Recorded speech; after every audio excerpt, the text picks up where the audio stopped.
Good day mga bay! Ito naman po si Bert para sa ating Bert Talks Daily. At sa puntong ito ay pag-uusapan natin yung patungkol sa tinatawag natin na comparative data of military strength between Indonesia and of course the Philippines. Kung maalala nyo, hindi pa naman katagalan ay feature natin yung ganun din, no? Kinumpara natin yung military strength between Malaysia and the Philippines. But this time, we're going to be talking about Indonesia and the Philippines. Yung Indonesia ay kapwa Southeast Asian country. Kung sabaga, ito ay kapitbahay natin. Wala naman tayong conflict sa Indonesia. But then again, kinukumpara lang natin kung ano ba yung katayuan militarily between the two countries in terms of its strength, capacity, and ability. Bago natin talakayan itong pagkumpara, kung pwede sana, pakibisita naman sa ating channel na Bert Talks Daily, kung saan maraming mga videos doon ang naghihintay para sa inyo na panoorin. I-like at share na rin sa inyong mga kaibigan sa labas at loob ng bansa.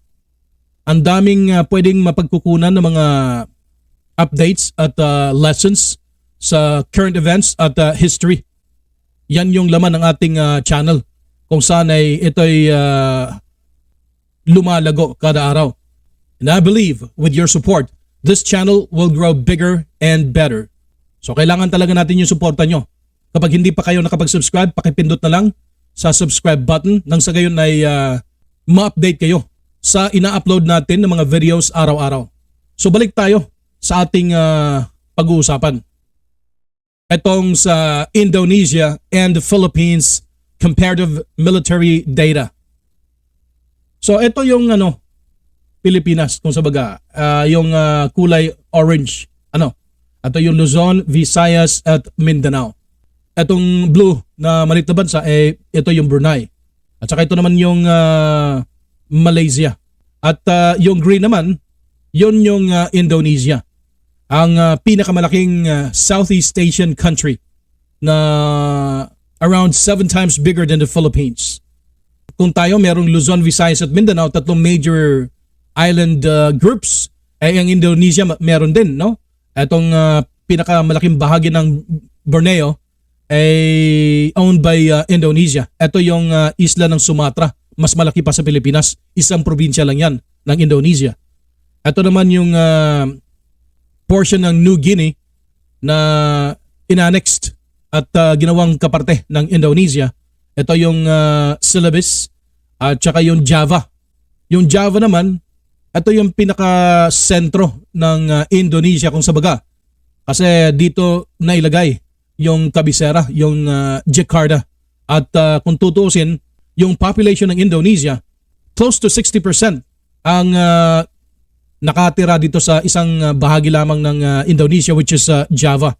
So yung iba, sparsely populated, kagaya ng sa Indonesian Borneo, at saka yung sa portion ng New Guinea na parte ng Indonesia at yung Sumatra, malalaking bahagi ng Indonesia pero kakaunti lang yung populasyon.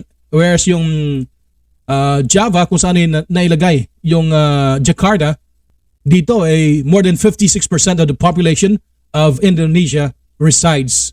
So kaya hindi evenly distributed yung populasyon ng Indonesia. So kung tingnan natin, ito yung comparative data, no? Hindi naman sa pinag-aaway natin ng Indonesia at Pilipinas kasi we are brothers by virtue of our race. Kung sabaga yung lahi natin, yung mga Indonesians, Malaysians at Filipinos, magkakapareho lang yan. Iba-iba lang yung relihiyon. Yun yung pinaka-primary natin na parang hindi naman barrier kundi pinagkakaiba. Lalo na yung sa kultura at tradition, maraming magkakapareho, pero yung sa paniwala iba. So majority ng Indonesians are Muslims, while the Philippines, mayorya nito ay Katoliko or Kristyanismo yung tinatawag, no? So kung titingnan natin, kung meron tayong special forces, ang Indonesia meron din. Pero we're gonna be identifying one by one ano yung mga strength ng bawat isa. Hindi lang sa land forces kundi pati na rin sa naval at air forces. So dito, isang ehemplo lamang combat aircrafts ang pinag-uusapan dito. Etong bahagi na to sa atong flag ng Indonesia, ito yung mga eroplano nila, yung combat aircrafts, while the Philippines has this a few only, no? Ang yung Indonesia may FA-50 kagaya ng Pilipinas. Ito, FA-50 ng Pilipinas, ito yung sa ganun din, no? Ng Indonesia gawang Korea. So meron silang Hawk 200 na gawang Britanya. Meron silang F-16, tayo wala. Yung Hawk 200, meron sila, tayo wala. May Super Tucano sila, tayo meron. May Sukhoi Su-27 sila, tayo wala. Russian made to. At saka may Sukhoi Su-30, yung Indonesia, tayo wala. Ang meron sa atin is OV-10 Bronco. So tatlo lamang ata yung pwedeng panlaban natin, no? Combat aircrafts, whereas sa Indonesia marami. Hindi pa kasama dito yung nasa pipeline o parang kung sa baga bibilin pa lang. So hindi pa dumating. Ang daming in-acquire ng Indonesia na aircrafts para sa kanilang Air Force. Yung karamihan sa kanilang F-16 ay dinonate ng Amerika under the presidency of Barack Obama. Kasi si Barack Obama ay somehow doon lumaki at nakapag-aral sa Indonesia. Kasi nga yung naging asawa ng kanyang ina ay isang Indonesian. Pero yung ama niya, African. So kaya nga African-American dito si Barack Obama. But anyways, we're not gonna be talking about politics and all those stuff. We're just gonna be comparing military strength between the two countries, Indonesia and the Philippines. So let's start. So dito makikita natin, ito yung mapa ng Pilipinas. Ano? So pwede nga nating i-zoom. So ito yung Pilipinas, no? So ito naman yung Malaysia. So ang Indonesia, ito yung orange. Okay? So Indonesia is 7 times bigger than the Philippines. Ganon kalaki. Pero kung i-compare natin yung population, 2.5 na beses ang laki ng populasyon ng Indonesia compared to the Philippines. So let's compare the military strength of both countries. Comparison of Philippines and Indonesian military strengths 2022. As to the accuracy of the data, hindi pa natin talaga alam kung how updated this is kasi nga may mga acquisition o pagbili ng mga kagamitan na baka hindi pa nga dito nasali. Most definitely, hindi pa na-reflect dito yung plano palang bilhin o binili na pero paparating pa. So for as long as it is not in service yet, ibig sabihin kahit nandyan na yan, binili na yan, pero hindi pa ginagamit, eh definitely hindi kasali sa listahan. So tingnan natin, comparatively. Ang Philippines, sa Power Index, we are ranked at number 51 as compared to Indonesia's number 15 worldwide. So pang-15 sa Power Index ang Indonesia while the Philippines is 51st. Medyo malayo yung distansya. Yung manpower naman, ibig sabihin yung populasyon ng buong bansa, hindi yung militar kundi populasyon, yung pangkalatan. Yung Pilipinas ay may 110,818,325 Filipinos while Indonesia has 275,122,131, meaning 2.5 beses na mas malaki yung populasyon ng Indonesia kaysa sa Pilipinas. At dito naman, kung titingnan natin, ang active personnel ng ating Armed Forces of the Philippines or AFP is 130,000, whereas sa Indonesia is 400,000. Hindi tayo nangalahati sa strength ng kanilang personahe. So number 12 worldwide ang Indonesia sa paramihan ng personahe, whereas ang Philippines is pang 30 tayo. Dito naman sa reserve, 100,000 ang reserve ng Pilipinas, ika-22 tayo sa buong mundo. Whereas ang Indonesia, meron namang 400,000 o 400,000 personahe na reserba. Kaya naging number 11 sila worldwide. Yung paramilitary forces ng Pilipinas is 50,000 only, whereas Indonesia has 280,000, putting them at the top 10 in the world in terms of paramilitary forces, while the Philippines is number 27th.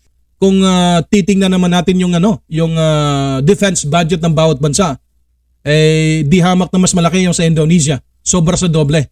Kasi yung sa Pilipinas, $4.3 billion only. Whereas Indonesia spent $9.3 billion sa kanilang defense department. So mas malaki yung budget nila. Dito tayo sa air power. Ang total aircraft ng Pilipinas is 182, whereas Indonesia has 445. Sobra sa doble ang sa kanila kumpara sa atin. So the difference is 263 aircrafts. Whereas yung fighter aircraft sa Pilipinas so far is zero.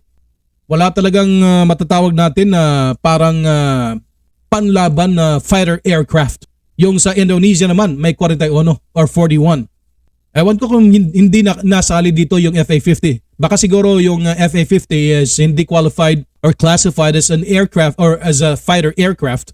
Kasi nga yung classification ng FA-50 is just a trainer aircraft. Ibig sabihin pang practice lamang para sa ganun yung piloto na before siya mag-transition patungong fourth generation aircraft ay dapat talaga masanay sa isang trainer kagaya ng FA-50. So classified as a trainer aircraft yung FA-50 na yung Kai, no? Gawang Korea. So yung dedicated attack is 25 lang sa Pilipinas, whereas ang Indonesia mayroong 23. Okay?